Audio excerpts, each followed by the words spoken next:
Oh, nice fade, nice fade. Hey, thank you for joining me here on this lovely Thursday evening. It is 9:40 p.m. That means it is time for the Burning River Browns talk here on the Fanatical Elves Network, which is a subsidiary of the Fans First Sports Network. I am Lou Marconi, your host at El Marconi 251 on Instagram and at El Marconi 1973 on Twitter X with a blue check mark now. Yeah, I got verified. I'm legit. Anyway, got some things to talk about. First day at the Greenbrier. Nice. Day of practice. Everything's good. Got some injuries to talk about. You got the Kevin Stefanski's had a press conference, which was great. And I'm going to play some of that. I'm going to play a clip of that, which I think is the most important part of it, just to shut people up. And I'm going to also want to comment on what Amari Cooper said too. And it kind of goes to show that holdout wasn't that big of a deal, as big of a deal as we were making it to be. But before we go any further, and without any further ado, I need to pause for a word from our sponsors. Okay, I'm back.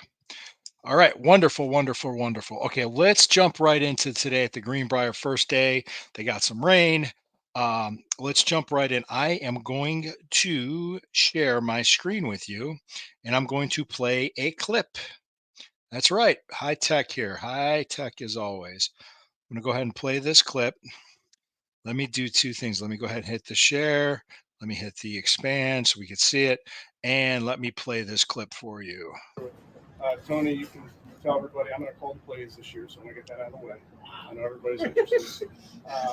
And any decision I make for our football team, I take a lot of information in. I try to listen to a lot of people and make decisions. And ultimately, what I feel really, really confident in is our offensive staff. I feel really strongly about Coach Dorsey and the entire offensive staff. So we'll continue to be an operation that works together. It's never been a one-man show, so I just want to make sure that was. I know Tony's going to answer, so I want to get it out there before then. Wonderful, wonderful, wonderful, wonderful. Yep, good thing I got off of that because an ad started playing right away in my ear, so I got rid of it. Anyway, good thing. It was a very good thing. So he got it out of the way. Coach Stefanski is going to be calling the plays. Done. Okay. Quit asking. It's stupid. Stop it. What that topic is, that play calling, or oh, he should have ran the ball instead of throwing, or he should have throwing instead of ran. All right. There could be other reasons why a play didn't work besides the fact that it just didn't work. Excuse me. I almost sneezed. Could have been tons of reasons for that. Why a play worked versus why it didn't work. Could somebody have missed a block? Could somebody have run the wrong route? Could the quarterback have done the wrong read? Could there be some sort of miscommunication between the pass protections with the running back and the offensive line? And a linebacker ran free and he got sacked. I mean, it could be lots of things that could happen and go wrong with a play. Could have been the right play. Also, the defense might have been spot on what they were going to do. And the defense called the right play. Maybe a player on defense made a play. So there's so many other factors. This isn't a video game. You're not playing Madden on your PlayStation, okay, or whatever you kids do today. Right? It's not. The play calling is just it's a dumb argument. What you got to look at is how they're putting together the game plan, because you have to make these calls within seconds and get them into you have to do this. You have to be ready. You're almost thinking one or two plays ahead. Kevin Stefanski is a two-time NFL Coach of the Year in the last 4 years. Longtime offensive coordinator, very well experienced. I am not at all worried about him calling the plays. What I want the team to do is to be healthy and execute the plays that are called. Last thing we have to worry about is calling plays. Seriously, it's dumb.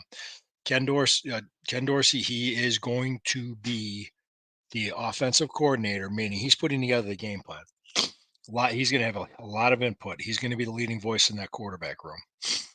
He did a very good job in Buffalo when he was there. Yes, he did get fired midway through the year last year, but that's where there's a lot of turnovers and the the quarterback, the like why is this guy's name dropping my head? The quarterback from Buffalo himself even took responsibility for it. There was just a lot more turnovers, but Ken Dorsey he knows what he's doing. I have faith in this organization. I'm not just putting on cheer. I'm not just holding out pom poms and being a cheerleader for them. I have faith in the organization because they've earned the benefit of the doubt in the last 4 years, and I think this year we can give them that. Could you see some hiccups on offense, some things not working right because everything's new to everybody? Maybe possible. It might take 4 weeks. It might take 5 weeks. You don't know. Stay healthy. Execute. All right.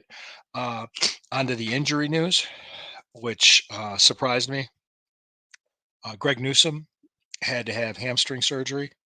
So, but Coach Kevin Stefanski did say that he hopes that he can be back for week one. Well, if he has to be back for week one, that means he has to practice for maybe a week or two before that. So hopefully the surgery wasn't that serious. And it sounds like tomorrow, Dalvin Tomlinson, the defensive tackle, who's also along with Greg Newsom on the physically unable to perform list, but they're active, meaning they could be activated the first 4 weeks of the season. He as well is getting a scope on his knee. I'm not sure which knee it is, if he had past knee problems with this, but it looks like it's one of those things where they have to clean up the knee and give it some time to heal, and it could be arthroscopic. So if that's the case, then hopefully he'll be back by week one too. Hopefully, just be guys, get healthy. That's all I could say. Just get healthy and execute. That's the whole thing. And I have a programming note on this show. I appreciate each and every one of you. Tomorrow night, I will be on at 9 o'clock with Sherry and Lysandra from the Squad Pod. They're going to talk fantasy football. Just going to do a fantasy football show and talk about any Browns news that could be coming up tomorrow.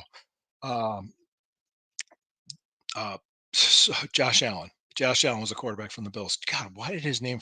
I just completely brain farted. So the back to it. The programming note that I want to tell you is that the Burning River Browns talk is just going to be strictly Fridays starting next week. No Sunday through Thursday show. I'm doing a show Monday with Johnny Cleveland called Stirring the Pot. So I'm going to have a Monday show and a Friday show here on the Fanatical Elves Network. Be happy to join me. Like, comment, share, hit the notification bell. Don't miss any of this coverage because the season's just starting. We just started training camp. We're just ramping up right now. We have a lot of great people providing a lot of great Browns content, and I'm happy to be a part of it and proud to be a part of it because I think this is going to be a great year for the Cleveland Browns. Thank you for joining me. I appreciate you. I appreciate you guys being here with me every night. I just think, hey, it's better to do a Monday, Friday show. And I also do the Wednesday show on Rumble with Corey Castle, the Sunday Stew Pot. So, guys, again, thank you. I appreciate each and every one of you. And it really, nothing else has changed. It's still Burning River Browns talk, but it's going to be on Fridays. That's all it is. It's a Friday night show. You guys have a great night. Enjoy your evening. And always remember, when the river burns, it burns brown and orange. I will see you tomorrow night. Have a great night.